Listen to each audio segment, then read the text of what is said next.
Salut les Simpsons maniaques. Vous le savez, les Simpsons ont beaucoup évolué avec le temps, à de nombreux niveaux. Mais pour quelqu'un regardant occasionnellement et ne se rendant pas bien compte du changement d'ambiance, de rythme, d'évolution des personnages, etc., il y a une chose qui pourrait tout de même lui sauter aux yeux en cas de visionnage d'épisodes de saisons très éloignées, les changements graphiques de la série. Et c'est ce dont on va parler aujourd'hui.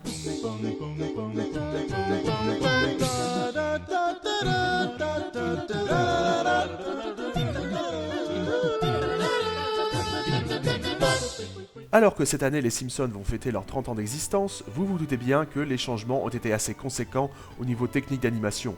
Mais voyons d'abord le déroulement classique pour la création d'un épisode. On parle de 9 mois de boulot quand même. Passons sur tout ce qui est scénario et enregistrement des dialogues dont on reparlera un jour, pour arriver au thème de la vidéo, l'animation. Car oui, il ne faut pas s'y tromper, aux USA, les dialogues des Simpsons sont enregistrés avant que l'épisode ne soit créé visuellement. Les interprètes ne voient pas d'image, ce qui leur permet notamment de largement improviser pour rendre l'épisode encore meilleur. Il arrive certes qu'ils reviennent une fois l'épisode quasiment terminé pour quelques répliques additionnelles, mais en général donc l'épisode n'est pas dessiné. Une fois qu'ils ont enregistré, les animateurs créent un storyboard à partir des dialogues, le réalisateur décide des mouvements de caméra, de la durée des plans, etc. pour que le studio d'animation puisse réaliser l'épisode en animatique. Suit ensuite la réalisation de l'animation définitive qui sera envoyée en Corée pour être redessinée et coloriée. Un épisode, c'était 12 000 dessins dans les années 90, nous en sommes à 24 000 aujourd'hui. L'animation en Corée donnera lieu à pas mal de blagues dans la série. Je suis sûr que si vous êtes un habitué, vous pouvez vous en souvenir d'un certain nombre. Certaines passeront plus ou moins bien là-bas d'ailleurs. Pourtant, leur travail est souvent remarquable. Bien sûr, il y a eu des ratés dont je vous ai parlé dans l'épisode 4 notamment, sur le pilote. Mais Une soirée d'enfer n'était pas le seul épisode qui a eu des soucis. Le palais du gaucher aussi en a eu par exemple. Mais cette fois parce que le studio d'animation en Corée formait du nouveau personnel. Il a dû aussi être renvoyé pour être corrigé. Ce qui ne veut pas dire qu'il y a eu des soucis qu'en Corée, bien évidemment, c'est arrivé également aux USA. Plus tôt dans la production, un événement qui a fait du bruit à l'époque a causé des soucis. En 1994, près de Los Angeles, a eu lieu le tremblement de terre Northridge, une des pires catastrophes naturelles de l'histoire des USA, qui a ralenti la production de la série pendant 6 mois. Du coup, certains animateurs ont dû emporter du taf chez eux. Les années passant, on a des innovations techniques qui défraient la chronique, comme le premier long métrage d'animation créé entièrement en images de synthèse. De plus en plus de séries à l'approche des années 2000 délaissent le pauvre celluloïd pour l'ordinateur. Mais les Simpsons font de la résistance et conservent l'animation traditionnelle.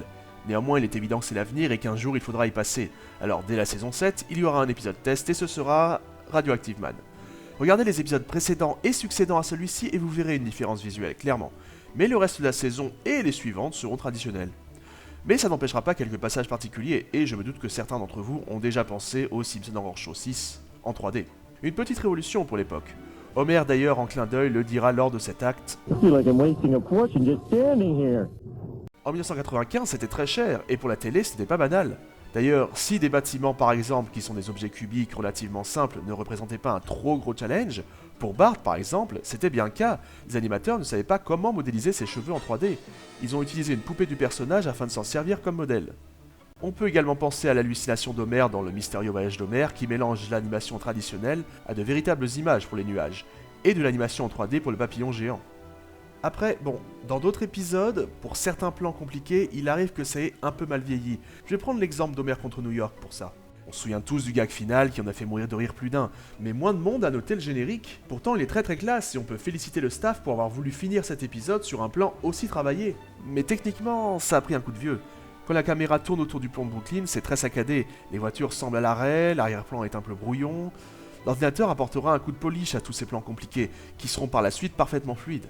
Et je pense que ce qui a décidé le staff à passer au numérique, c'est Futurama, qui arrivera moins de 2 ans plus tard. Ce genre de plan, il y en avait plusieurs par épisode, ils étaient moins galères à réaliser et parfaitement fluides. Ainsi, dans la saison 12 sera fait un deuxième test pour l'animation par ordinateur dans l'épisode Tennis la Malice. La différence avec les autres épisodes est un peu moins notable que lors de la saison 7, mais une fois qu'on a loté, c'est assez flagrant. La saison suivante, la 13, sera pourtant encore en animation traditionnelle, et parfois, en ayant l'œil où il faut, on s'en rend compte. Regardez pas les personnages, regardez le défilement de la jungle. C'est pas parfait. Mais la transition est en marche et après les premiers épisodes de la saison 14 arrive Qui veut tuer Homer, qui marque le début de l'utilisation de l'informatique pour chaque épisode. Et la différence se voit. Anecdote personnelle, la première fois que j'ai vu un épisode numérique de la saison 14, j'ignorais totalement pourquoi à l'époque, mais j'avais remarqué la différence de look, notamment au niveau de ce qui est couleur et éclairage. Et là, je dois quand même rendre un hommage aux saisons 14 à 20. Question éclairage et couleur, elles en jettent quand même comparé aux saisons précédentes. Entre parenthèses, les cartes promo aussi ont suivi le chemin d'ailleurs, de plus en plus soignées avec le temps. Et bien qu'il n'est pas autant l'occasion dans Les Simpsons, car c'est une série plus normale entre guillemets que Futurama, de faire des plans aussi audacieux, les saisons 14 à 20 auront au moins permis de rendre de meilleures copies dès qu'il y aura un plan un peu plus compliqué. Un exemple parmi une myriade d'autres. Vous avez remarqué peut-être dans les anciens dessins animés, quand un élément fixe est amené à bouger plus tard dans la scène, on le voit en avance car il n'a pas la même apparence que le reste du décor. Et dans Les Simpsons, à partir de la saison 14, il n'y a plus ce souci-là. Bon, après, ne me faites pas dire ce que je n'ai pas dit, ça veut pas dire qu'il n'y a plus aucun souci. Dire par exemple, là, on est dans la saison 18 et on a ça.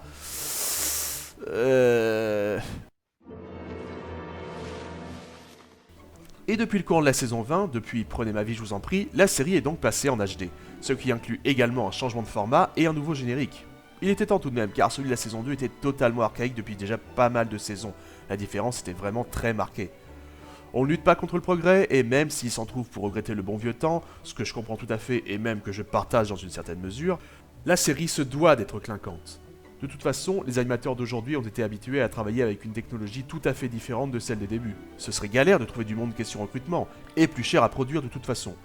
Et puis, il y a un désir d'uniformisation visuelle des séries de la Fox, un désir de ne pas apparaître dépassé, et un désir d'attirer une nouvelle audience. Naturellement, rien ne remplacera de bons scénars, à choisir, on est sans doute nombreux à préférer que ce soit moins beau, mais mieux écrit.